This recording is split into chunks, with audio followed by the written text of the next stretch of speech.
Solar योजनेसाठी देखील जी नापिकी जमीन आहे ती 50,000 रुपये एकरी विजय भाऊ त्याला भाडं वार्षिक भाडं म्हणजे वार्षिक भाड्याने आपण 50,000 रुपयांनी घेतो। हेक्टर असेल तर 1.25 लाख रुपये त्या शेतकऱ्याला वर्षाला भाडं मिळणार ही योजना देखील आपल्या सरकारने चालू केलेली आहे। आणि म्हणून अध्यक्ष महोदय, महाराष्ट्रामध्ये शेतकरी आत्महत्या हा अतिशय गंभीर विषय आहे आणि एकाही शेतकऱ्याने आत्महत्या केली तरी ती खरं म्हणजे आपल्या सगळ्यांसाठी दुःखदच आहे। आणि म्हणूनच शेतकरी आत्महत्या रोखण्यासाठी कमी करण्यासाठी जो आपला टास्क फोर्स आहे त्याचं पुनर्गठन करण्याचा देखील आपण निर्णय घेतला आहे।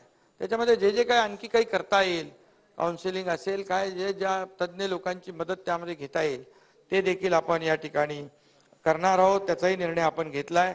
आपल्या शेतीला शाश्वत शेतीकडे कसं नेता येईल, राज्यातील शेती उत्पादन वाढवण्यासाठी काय करता येईल, अवकाळी पाऊस आला किंवा दुष्काळ पडला तर शेतीचं नुकसान होणार नाही असं शेतीचं मॉडेल कसं विकसित करता येईल यासाठी हा टास्क फोर्स काम करेल।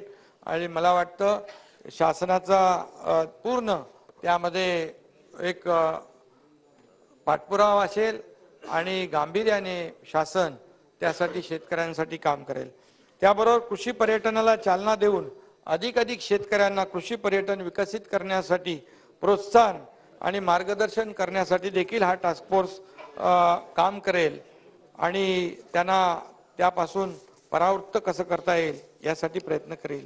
अध्यक्ष महोदय, वसंतराव नाईक शेतकरी स्वावलंबन मिशनला अधिक सक्षम करण्याचाही निर्णय आपल्या सरकारने घेतलेला आहे।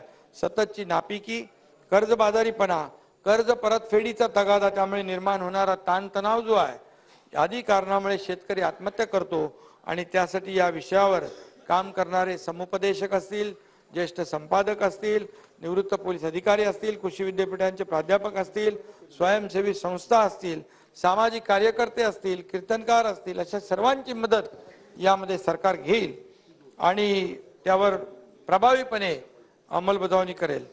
त्याचबरोबर अध्यक्ष महोदय, गेल्या 1.5 वर्षामध्ये दुष्काळ असेल, अतिवृष्टी असेल, अवकाळी असेल, पूर असेल, गारपीट असेल, प्रत्येक आपत्तीत संकटामध्ये आमचं सरकार शेतकऱ्यांच्या पाठीशी खंबीरपणे उभं राहिलेलं आहे आणि वेळोवेळी मदत दिलेली आहे। कोणी आतापर्यंत झाली नसेल एवढी विक्रमी मदत आपण करतोय। आणि अध्यक्ष महोदय, मगाशी मी म्हटलं की तब्बल 44,000 कोटी रुपये आमचं सरकार कृषी क्षेत्रासाठी आणि शेतकऱ्यांना सक्षम करण्यासाठी खर्च करणार आहे। 44,000 कोटी सगळं तुम्हाला देतो डिटेल। जुलै 2022 पासून म्हणजे गेल्या फक्त 18 महिन्यात शेतकऱ्यांसाठी जो भरीव निधी खर्च करीत आहोत तो बघा मी आपल्याला सांगतो।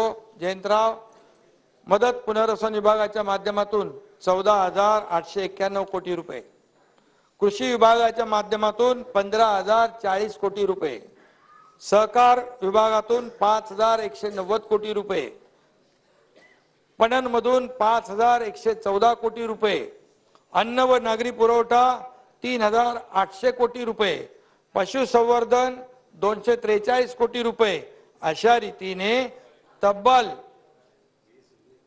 44,000 कोटींपेक्षा जास्त खर्च आम्ही शेतकऱ्यांसाठी करतोय। त्याला मी काय पॅकेज वगैरे म्हणणार नाही, कारण ही आमची जबाबदारी आहे। कारण शेतकरी हा मायबाप आहे, आपल्या अर्थव्यवस्थेचा कणा आहे, तो अन्नदाता आहे। आम्ही कुठेही गेलो तरी नेहमी सांगतो, देवाकडे गेलो, कुठे दर्शनाला गेलो, बळीराजावरचं संकट दूर कर, बळीराजाला चांगले दिवस येऊ दे, बळीराजाच्या आयुष्यामध्ये त्याच्या जीवनामध्ये सुख समृद्धी आनंद येऊ दे, असंच मागत असतो आम्ही। आणि म्हणून अध्यक्ष महोदय, या ठिकाणी कृषी क्षेत्राचा विकास जर वाढवण्यासाठी यापेक्षाही जास्त निधी लागला विजय भाऊ तरी सुद्धा त्याची तरतूद केली जाईल, त्याची कुठेही हात आखडता घेतला जाणार नाही।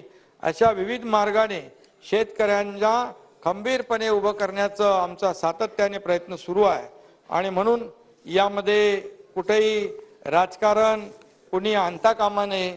आपण सगळेजण सत्ताधारी आणि विरोधी पक्ष मिळून एकत्र येऊन शेतकऱ्यांचं घर सावरूया, त्याच्यामध्ये आत्मविश्वास निर्माण करूया आणि त्याच्यामध्ये त्याला उभं करण्याचं काम करूया.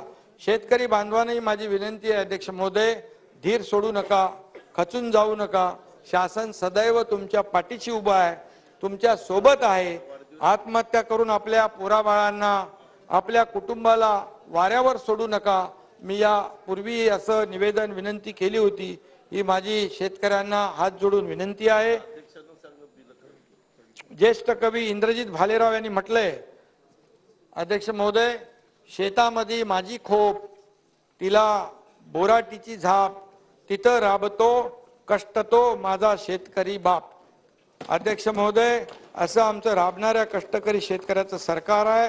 आणि या ठिकाणी आपल्याला एकच सांगतो की विदर्भामध्ये अधिवेशन आहे, धानाचा बोनसचा विषय बाकी आहे, मला विजयरावचं लक्ष आहे. आणि यामध्ये अध्यक्ष महोदय 22-23 मध्ये प्रति हेक्टरी अध्यक्ष महोदय 15,000 रुपयाप्रमाणे धानाचा, विजयराव ऐकताय का? ओ विजयराव, धानाचं 22-23 ला प्रति हेक्टरी 15,000 प्रमाणे धानाचा बोनस आपण दिला होता. यामध्ये 4,80,000 शेतकऱ्यांना लाभ मिळाला होता. सदरचा लाभ प्रति शेतकरी जास्तीत जास्त 2 हेक्टर पर्यंत देण्यात आला होता. त्यासाठी 823 कोटी रुपये वाटप केले होते. आणि यावर्षी अंदाजे 5 लाख शेतकऱ्यांना प्रति हेक्टरी 2 हेक्टरच्या मर्यादेत 15च्या ऐवजी 20,000 रुपये बोनस जाहीर करण्यात येत आहे.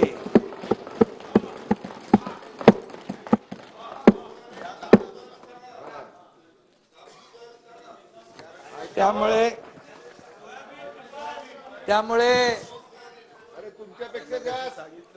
1,000 कोटी रुपयांची तरतूद केली आहे. आणि अध्यक्ष महोदय, आता एक शेवटचा आहे, कोकणातले लोक पण आपले आहेत, तिकडे आहेत. कोकणामधले विशिष्ट परिस्थिती व आव्हाने विचारात घेता या पूर्ण क्षेत्राचा एकत्रित विकास होणं गरजेचं आहे. अध्यक्ष महोदय, त्याकरिता संपूर्ण क्षेत्राचं नियोजन केल्यास सिंचन, उद्योग, पर्यटन, मत्स्य व्यवसाय, बंदरे विकास व दळणवळण अशा क्षेत्रांचा एकात्मिक विकास प्रभावीपणे होऊ शकतो. आणि याकरता कोकणामध्ये काम करणाऱ्या सर्व यंत्रणांच्या कामांमध्ये सुसूत्रता आली पाहिजे. यासाठी कोकण क्षेत्र विकास प्राधिकरण स्थापण्याचा निर्णय सरकारने घेतलाय आणि या पुरवणी मागण्यामध्ये 500 कोटी रुपयांची तरतूद त्यासाठी केलेली आहे. या व्यतिरिक्त जलसंपदा, जलसंधारण, MMRDA, MIDC, MSRDC, MTDC, maritime board, कृषी विद्यापीठ या सर्व शासकीय महामंडळ आणि संस्था यांचा निधी एकत्रित संकल्पनेतून या क्षेत्र विकास प्राधिकरणास सक्षम बनविण्यात येईल. एवढंच या प्रसंगी मी अध्यक्ष महोदय सांगतो. पुन्हा एकदा ज्या सदस्यांनी यामध्ये सहभाग घेतला त्यांना सगळ्यांना मनापासून धन्यवाद. सभागृहाने या प्रस्तावावर विचार केलेला आहे. चर्चा समाप्त झाली आहे. हे बघा, नाही बसून घ्या, पहिली बसून घ्या. अल्पकालीन चर्चेमध्ये राईट टू रिप्लाय कधी झालाय का? अल्पकालीन चर्चेत राईट टू रिप्लाय कधी झालाय का? असं नाही चालत, नियमाप्रमाणे काम करायला लागणार.